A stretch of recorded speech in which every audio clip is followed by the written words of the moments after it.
Hello tout le monde, j'espère que vous allez bien. On se retrouve aujourd'hui dans une nouvelle vidéo spéciale planeur. Tout d'abord, j'espère que vous avez passé de très bonnes fêtes de fin d'année. À l'heure où je tourne cette vidéo, nous sommes dans les environs du 20 décembre, donc c'est juste avant que je parte en vacances. Donc j'espère que vos fêtes se sont bien passées, que vous n'avez pas trop mangé et que vous avez surtout commencé à réfléchir à vos bonnes résolutions pour 2018. Aujourd'hui d'ailleurs, nous allons parler organisation pour 2018. Donc si vous n'avez toujours pas choisi vos planeurs ou à quoi ils vont vous servir, c'est la vidéo à regarder je pense. Donc comme je sais qu'il y a des gens qui viennent juste d'arriver sur ma chaîne ou d'autres qui ne savent plus trop où j'en suis niveau planeur, je me suis dit que ça serait bien de vous refaire une mise au point en vous disant tous les nouveaux planeurs que j'ai, ce que je vais utiliser cette année, etc.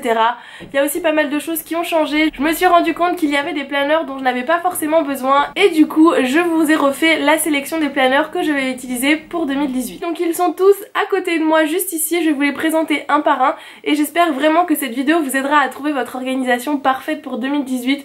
Moi l'année dernière je pense que j'avais visé un peu trop de planeurs et cette année j'ai vraiment revu ce que j'avais besoin et du coup j'ai un peu moins de planeurs que l'année dernière. Donc on va commencer par parler de ce qu'il y a dans mon sac à main. Donc la première chose que j'ai dans mon sac à main tout le temps, c'est ce petit traveler de chez Prima, donc qui est le modèle Sophie, que je vous ai montré dans plusieurs vidéos, je vous l'ai montré sur Instagram, etc. Je l'adore et c'est tout simplement un traveler dans lequel je mets plein de petits carnets de notes, etc. Quand j'ai 2-3 petits trucs à noter, il est toujours dans mon sac à main, vous voyez il est tout petit. Par rapport à la taille de ma main, c'est un format passeport, donc je trouve ça super pratique d'avoir ça dans son sac à main. Quand vous avez un numéro à noter, une recette de cuisine, etc., je me sers de ce petit planeur. Ensuite, toujours dans mon sac à main, j'ai mon planeur de chez Me and My Big Ideas. Je pense que celui-là vous commencez à le connaître, ça commence à faire un bon bout de temps que je le traîne avec moi. Je vous fais pas mal de vidéos dessus. Donc c'est tout simplement une cover rose gold avec à l'intérieur mon Happy Planner. Donc là je pense que vous ne me voyez plus. Si d'ailleurs vous n'avez pas vu la vidéo de cette décoration là, vous pouvez la retrouver sur ma chaîne. Et j'adore vous faire des vidéos décorons ensemble dans ce planner. C'est celui que je vois le plus au quotidien car il est tout le temps dans mon sac, il me suit partout. Donc c'est un petit peu mon petit chouchou et franchement je ne sais pas ce que vous pensez de cette couleur. Cette cover existe depuis assez longtemps mais c'est toujours un gros coup de cœur pour moi. Du coup mon combo sac à main c'est ces deux planeurs. Alors pour certains ça va peut-être paraître beaucoup mais déjà j'ai un grand sac et si je n'ai pas ces deux petits indispensables avec moi je suis perdue dans ma journée et ça c'est pas une blague parce que je ne m'y repère plus, je sais plus ce que je vais faire, etc. Donc dès que je les oublie c'est toujours un fiasco total. Ensuite donc vous voyez ça diminue à côté de moi parce que entre temps je prends mes planeurs. On va passer à ce que j'utilise pour les cours. Je vous avoue que pour le début du premier semestre j'étais pas très organisée, je faisais un peu mes cours à droite à gauche et en fait je me suis rendu compte qu'il fallait vraiment que je m'organise. Oui parce que pour ceux qui ne le savent pas, je fais mes études via le CNED par correspondance et je pense que vous avez encore plus besoin d'être organisé dans ce style de situation. Et du coup pour la fin du premier semestre et du coup là on attaque le deuxième, j'ai refait mon organisation et je vous avoue que ça marche beaucoup mieux. Donc j'utilise un combo de deux choses. Donc premièrement ce petit planeur que je vous ai montré récemment qui va en fait me servir à déjà noter tous les rendez-vous parce qu'on a souvent des classes virtuelles sur internet, etc. Donc pour ne pas que j'oublie, pour noter mes dates d'examen et pour noter aussi mon suivi là où vraiment j'en suis, ce que j'ai à faire, etc. Donc je vais me servir de celui-ci. Je vous ai montré pareil la décoration de ce planeur dans une vidéo, donc qui est décoré avec une collection de chez Pink Paisley.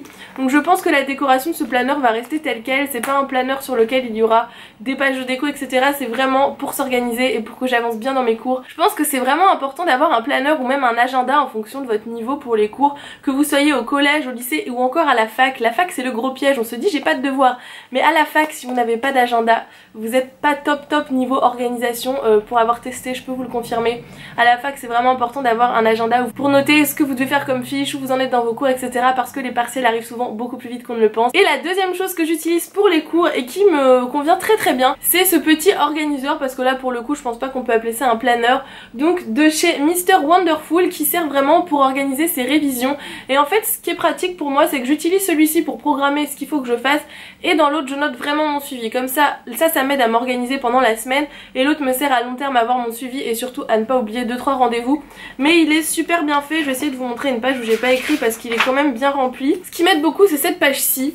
C'est la page avec les vues des heures. Là elle n'est pas remplie, j'en ai pris une vierge pour vous montrer, mais en fait vous pouvez répartir votre journée en fonction des heures et moi ça m'aide énormément parce que je suis quelqu'un qui a besoin de beaucoup de fragmentation pour vraiment réussir à avancer dans ma journée, donc ça c'est vraiment le top. Après vous avez plein de petites pages, vous avez un calendrier mensuel, vous avez le planning de vos révisions hebdomadaires, donc ça c'est super pratique aussi. Vous avez aussi les vues par semaine, enfin il est super complet, il est super bien fait et je crois qu'il ne coûte pas très cher, donc je vous mettrai le lien si je le retrouve, mais ça c'est vraiment mon indispensable au niveau des révisions. Ensuite, bien sûr, je pense que vous le savez, j'ai toujours mon bullet journal. Donc ça me sert vraiment à noter mes to-do maintenant. Il est toujours avec moi, je note toutes mes to-do list, un petit peu à l'arrache d'ailleurs des fois. Mais j'adore, et franchement j'adore aussi m'en servir, le décorer, etc. C'est vraiment un outil qui m'aide à m'organiser et qui me détend énormément. Je ne sais pas pour vous, mais moi quand je me mets à décorer mon bullet, c'est vraiment un moment de plaisir. Donc je l'ai toujours avec moi, et bien sûr c'est toujours le même, mon petit Rhodia, format horizontal. Vous savez que j'ai un vrai coup de cœur pour ce format. Alors ensuite on va passer peut-être à la seule partie d'organisation que j'aurai à améliorer. C'est pas le top du top, c'est tout ce qui est sport, nourriture, menu de la semaine, etc. Je me suis rendu compte que depuis que je fais des menus, je dépense beaucoup moins d'argent aux courses. C'est quelque chose qui a vraiment changé mon budget. Je pourrais vous en parler dans une vidéo si ça vous intéresse.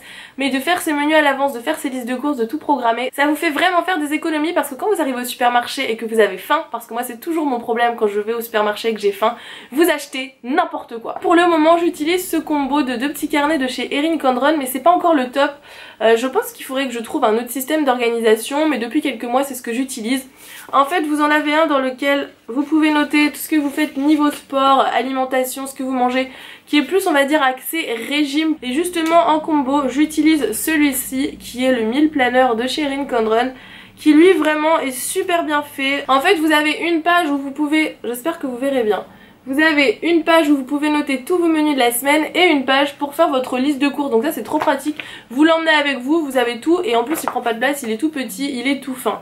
Donc je pense que pour l'instant je vais garder ce combo et on verra après si ça évolue, mais le fait que ce soit des petits carnets ça me correspond bien aussi parce que c'est quelque chose que j'emmène quand je vais par exemple faire mes courses et du coup ça ne prend pas de place. Donc voilà pour ce combo de 2 carnets. Ensuite on va parler chaîne YouTube. Donc pour ma chaîne YouTube j'utilise un planeur aussi de chez Erin Condren, qui est ce modèle-ci de planeur. Donc en fait dessus il y a marqué Thankful and Grateful. Merci pour mon accent anglais. Et en bas j'ai fait graver 2 jolies choses. Donc j'ai 2 couvertures, donc pour l'instant j'ai mis celle-ci. Et l'avantage de ce planeur c'est qu'il n'est pas tout à fait comme ceux qu'on peut connaître. C'est un planeur spécial mois. Donc en fait vous avez une vue mensuelle dedans, donc comme ceci. Et ensuite vous n'avez pas les semaines, mais vous avez une double page comme ceci. Donc ici ça me permet de noter toutes mes idées de vidéos et ici tout ce que j'ai à faire, donc c'est super pratique. En plus à la fin j'ai fait rajouter 80 pages de notes en fait, qui me permet vraiment de m'organiser, de faire toutes mes petites notes, etc. Donc je suis très contente de ce modèle-ci. Le papier des Erin Condren est vraiment super pour écrire, ça ne transperce pas, etc. Il est relié avec un système comme ceci, donc j'ai commandé la petite perforatrice exprès de chez Wear Memory pour pouvoir rajouter des pages, mais il est vraiment super et je le trouve très très joli aussi. Ensuite on arrive à la fin, il ne reste plus que 2 planeurs, donc vous voyez j'ai quand même un petit peu réduit par rapport à l'année dernière, et du coup on passe à mon Happy Planner Hurrah for the Day. Donc lui ça commence à faire pas mal de temps que je l'ai depuis le mois de juillet je crois l'année dernière. Et je l'avais un petit peu délaissé et je me suis rendu compte qu'en fait quand j'utilisais j'étais beaucoup plus organisée aussi au quotidien. Je pense que c'est comme ça qu'on se rend compte si on a vraiment besoin d'un planeur ou pas, c'est de l'utiliser, d'arrêter de l'utiliser et voir ce que ça donne. Et quand ça devient un petit peu le bazar, il faut se dire qu'il faut le reprendre. Donc en fait ça c'est mon planeur qui reste toujours sur mon bureau. Donc je ne note pas mes to-do list dedans parce que je note dans mon bullet journal, mais je note surtout mes rendez-vous, mes horaires de boulot, les heures que j'ai faites, etc. Et ça m'aide beaucoup dans mon quotidien pour ne pas oublier ces choses là. Donc en fait il se présente comme ceci, donc je vous montre une page que j'ai déjà décorée. Donc vous avez les vues à la semaine au format vertical, mais je pense que vous le connaissez. Et celui-là il est toujours avec mon bullet journal sur mon bureau et il me sauve la vie certaines fois quand j'oublie un rendez-vous, ce qui m'arrive 3 fois sur 4. On peut penser qu'une planeur addict est super organisée, mais alors je vous dis que quand je n'ai pas mon planeur, j'oublie beaucoup de dates. Des copines peuvent en témoigner. Plusieurs fois j'ai donné rendez-vous à des gens sans savoir que j'avais autre chose de prévu. Donc je me suis dit qu'il fallait vraiment que je ressorte ce petit pépère et que je le remette vraiment sur mon bureau, parce que quand je suis en train de blablater sur mon ordinateur, je n'ai pas celui qui est dans mon sac à main et du coup j'invente des dates, j'invente des rendez-vous et en fait rien ne va. Donc maintenant il est toujours avec moi et il va rester là pour 2018. Et enfin le dernier, vous le connaissez, c'est mon gros pépère. Il est super lourd d'ailleurs. C'est mon Memory Planner de chez Mambi, donc c'est un format A4, donc lui il est énorme hein, quand on compare à la taille de ma tête. Et il me sert pour mes photos, pour noter un petit peu tout ce que je fais, mes vacances, etc. Vous l'avez vu dans plusieurs vidéos, je trouve que le format est vraiment cool pour cette utilisation. Après c'est pour emmener dans votre sac à main, oubliez ce format là, il est beaucoup trop gros. Mais pour faire un memory planner je le trouve sympa, ça fait style un peu album photo. Donc c'est pour ça qu'il va rester encore un bon bout de temps avec moi. Mais par contre je crois qu'il va se terminer avant la fin. Ouais, il se termine au mois d'août. Donc il faudra que j'en rachète un courant de l'année. Mais pour ce début d'année il sera avec moi. Et vous savez que j'adore remplir mon petit memory planner. Donc voilà pour cette vidéo, je vous ai présenté un petit peu tous mes planners pour l'année 2018. J'espère que ça vous aura donné des idées et que ça vous aura peut-être aidé aussi à savoir un petit peu quel planner je vous présente dans les vidéos, où j'en suis, etc. Parce que je sais qu'il y en a pas mal qui étaient perdus, donc c'était important pour moi de vous refaire cette petite update au niveau des planners. N'hésitez pas à me dire dans les commentaires combien vous allez avoir de planners pour 2018 et surtout à quoi ils vont vous servir. Vous savez que je suis une petite curieuse. On se retrouve très vite dans une nouvelle vidéo et je vous fais d'énormes bisous. Bye bye!